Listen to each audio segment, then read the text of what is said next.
Hi ladies, இது வந்து lunch box series டே 1 வாங்க பார்க்கலாம். ஸோ நீங்கள் சீக்கிரமாகவே ஸ்கூல் திறக்க போகிறதுனால லஞ்ச் பாக்ஸ் சீரீஸ் ரொம்ப யூஸ்ஃபுல்லாக இருக்கும்னு நினச்சி ஷேர் பண்ணியிருக்கேன். ஸோ வாங்க பார்க்கலாம். 2 கிளாஸ் பாஸ்மதி அரிசியை எடுத்து கழுவி தண்ணி ஊற்றி ஊற வச்சு ஓரமாக வச்சிடணும். அதுக்கப்புறம் ஒரு தேங்காய் எடுத்து அதை நல்லா உடச்சி மிக்சியில் பால் எடுத்து ஒரு அதில் தேவையான அளவுக்கு தண்ணி சேர்த்து ஓரமாக வச்சிடணும். அப்புறம் நீங்கள் எந்த பேனில் வந்து தேங்காய் பால் சாதம் செய்ய போகிறீங்களோ அதில் 3 ஸ்பூன் அளவுக்கு எண்ணெய், 1 ஸ்பூன் அளவுக்கு நெய் ஊற்றிட்டு இந்த காட்டின எல்லா ஸ்பைசஸையும் போட்டு நல்லா பொரிய விட்டுட்டு இந்த கொஞ்சம் நல்லா செவந்து வந்த உடனே வெங்காயம் சேர்த்துக்கணும். வெங்காயம் சேர்த்து ஒரு வதக்கிட்டு பச்சை மிளகா, அப்புறமா இந்த ஸ்டேஜில் கொஞ்சம் கொத்தமல்லியும் புதினாவும் போட்டுக்கிறேன்.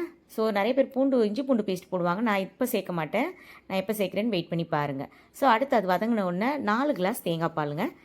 தேங்காய் பால் வந்து சேர்த்துட்டு காரமும் உப்பும் மட்டும் எப்பயுமே உங்களுடைய வீட்டில் என்ன யூஸ் பண்ணுவீங்களோ அது சேர்த்துக்கோங்க. ஓகேங்களா?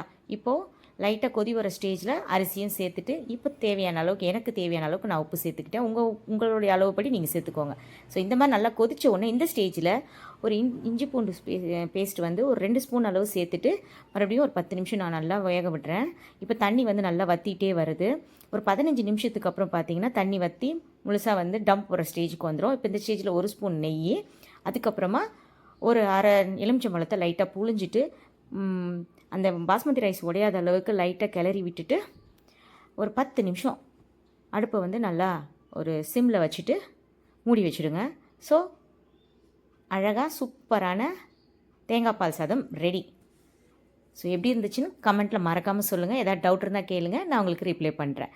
ஸோ பன்னீர் கிரேவிங்க. இது ஒரு சிம்பிள் ஸ்டைல் பன்னீர் கிரேவி. இதுக்கு தொட்டுக்கிட மேட்சிங் நல்லாயிருக்கும்.